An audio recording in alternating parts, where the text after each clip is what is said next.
ഓടകൾ ഉടനീളം മാലിന്യം നിറഞ്ഞ് അടഞ്ഞു. പ്രധാന പാതയുടെ ലിങ്ക് റോഡുകളിലേക്കാണ് നല്ല മഴ പെയ്താൽ അഴുക്ക് കലർന്ന വെള്ളം ഒഴുകിയെത്തുന്നത്. കോങ്ങാട് ടൗണിന് വടക്കുവശത്തുള്ള കടകളിൽ മുട്ടോളം വെള്ളം കയറി. നവീകരിച്ച ദേശീയപാതയിൽ ഓടകളില്ലാത്തതിനാൽ മുണ്ടൂർ വേലിക്കാട് പ്രദേശത്തെ വീടുകളിലേക്ക് വെള്ളം ഇരച്ചെത്തുന്നതും ഇപ്പോൾ പതിവാണ്. ഇക്ബാൽ അറക്കൽ നൽകും കൂടുതൽ വിവരങ്ങൾ. ഇക്ബാൽ അറക്കൽ, നമ്മുടെ അന്വേഷണത്തിൽ എവിടെയൊക്കെയാണ് ഇനിയും പരിഹരിക്കപ്പെടാത്ത പ്രശ്നമായി?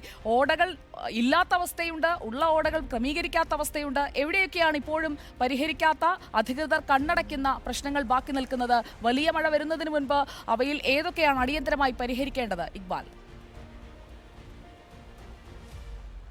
സുജിയ, തീർച്ചയായും ഈ ഓടകളില്ലാത്ത പ്രശ്നം, അതുപോലെ തന്നെ ഓടകൾ നവീകരിക്കാത്ത പ്രശ്നം ഏറ്റവും കൂടുതൽ പ്രശ്നങ്ങൾ ഉണ്ടാക്കുന്നത് പാലക്കാട് മുണ്ടൂർ കോങ്ങാട് പഞ്ചായത്തുകളിലാണ്. കോങ്ങാടെല്ലാം നിരവധി വ്യാപാര സ്ഥാപനങ്ങളെ ഉൾപ്പെടെ ഈ ഓടകളില്ലാത്ത വലിയ രീതിയിൽ ബാധിച്ചിരുന്നു. ഞാനിപ്പോൾ ഉള്ളത് പാലക്കാട് മുണ്ടൂർ വേലിക്കാട് എന്ന് പറയുന്ന ഭാഗത്താണ്. ഇവിടെ നേരത്തെ ഈ ഒരു ഹൈവേ വരുന്നതിന് മുമ്പായി ഇവിടെ ഒരു ഓടയുണ്ടായിരുന്നു. പക്ഷേ ഇപ്പോൾ ഈ ഹൈവേ നവീകരണത്തിൻ്റെ ഭാഗമായി ഇവിടെ ഉണ്ടായിരുന്ന ഓട അത് പൂർണ്ണമായും മണ്ണിട്ട് നികത്തുകയായിരുന്നു. ഇതിനെ തുടർന്നാണ് ഈ ദേശീയപാതയോട് ചേർന്നുള്ള ഭാഗങ്ങളിൽ നിന്നുള്ള വെള്ളം നേരെ ഈ കാണുന്ന ഈ ഒരു വഴിയിലൂടെ ഇരച്ചെത്തി ഈ വേലിക്കാട്, ഇപ്പോൾ ദൃശ്യങ്ങളിൽ കാണുന്ന ഈ കെട്ടിടവും അതുപോലെ തന്നെ ഇതിന് തൊട്ട് സമീപമുള്ള വീടുകളിലേക്കും ഇരച്ചെത്തിയത്.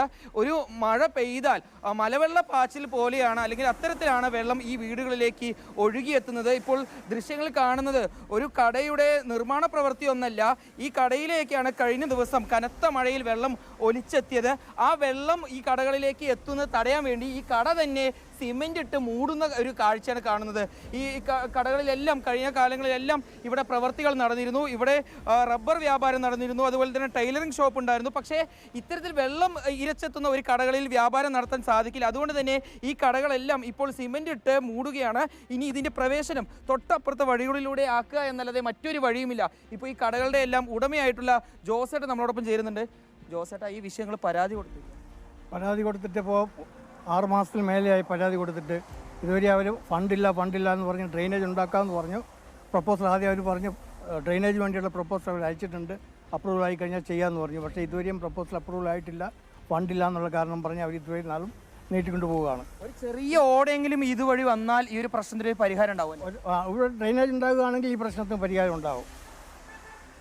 നമുക്കിപ്പോൾ ദൃശ്യങ്ങളിൽ കാണാം, ഈ കാണുന്ന വീടുകളിലേക്കാണ് കഴിഞ്ഞ ദിവസം ഈ മഴവെള്ളം ഒലിച്ചെത്തിയത്. മലവെള്ളപ്പാച്ചിൽ പോലെ വെള്ളം എത്തിയത് ഈ പ്രദേശത്തേക്കായിരുന്നു. ഇതിലൂടെ ഈ കാണുന്നത് റോഡിനോട് ചേർന്ന് കിടക്കുന്ന ഭാഗമാണ്. ഈ കാണുന്ന ഈ കെട്ടും മറികടന്ന് വെള്ളം ഈ കാണുന്ന സ്റ്റെപ്പുകളിലൂടെ ഈ വീടുകളിലേക്ക് ഇരച്ചെത്തുകയായിരുന്നു എന്ന് വേണം പറയാൻ. നമുക്കിവിടെ ഒരുപാട് വീടുകൾ ഇതിനകത്തുണ്ട്. ഇതിനകത്ത് ഒരുപാട് കുടുംബങ്ങൾ താമസിക്കുന്നുണ്ട്. ഏകദേശം 4-5 കുടുംബങ്ങൾ ഇതിനകത്തുണ്ടായിരുന്നു. ഇവിടേക്ക് എല്ലാം ഈ വെള്ളം കയറുന്ന ഒരു സാഹചര്യമാണ് കഴിഞ്ഞ ദിവസങ്ങളിൽ ഉണ്ടായത്. ഇവിടെയുള്ള ആളുകളുടെ വീട്ടുപകരണങ്ങളെല്ലാം നശിച്ചു. കുട്ടികളിലേക്ക് സ്കൂളിലേക്ക് പോകാൻ വേണ്ടി വാങ്ങിവെച്ച ബാഗുകളെല്ലാം ഈ മലവെള്ളത്തിൽ നശിക്കുന്നൊരു സാഹചര്യമാണ് ഉണ്ടായിരുന്നത്. ഈ വീടുകളിലെല്ലാം ഇവിടുത്തെ ഉമ്മമാരുണ്ടായിരുന്നു. ഇക്ബാൽ, ഇപ്പോൾ കോങ്ങാട് ഭാഗത്തുകൂടിയാണ് വെള്ളമെത്തിയതിനെ കുറിച്ച് പറഞ്ഞുകൊണ്ടിരിക്കുന്നത്. അവിടെയുള്ള വീടുകളിൽ ഇപ്പോൾ മഴയൊന്ന് തോർന്നു നിൽക്കുകയാണ്. അവിടെയുള്ള ആളുകളോട് സംസാരിക്കാം ഇക്ബാൽ. തീർച്ചയായും സുജിയ, ഇവിടെ മഴ പെയ്യുന്നുണ്ട് ചെറിയ രീതിയിൽ. അതുകൊണ്ട് ഇവിടെയുള്ള വീട്ടുകാർ ഒന്ന് താൽക്കാലികമായി ഇവിടേക്ക് വീടിൻ്റെ അകത്തേക്ക് മാറിയതാണ്. ഇപ്പോൾ മഴ പെയ്താൽ വെള്ളം ഇതിൻ്റെ ഉള്ളിലേക്ക് എത്തുന്നൊരവസ്ഥയാണല്ലേ?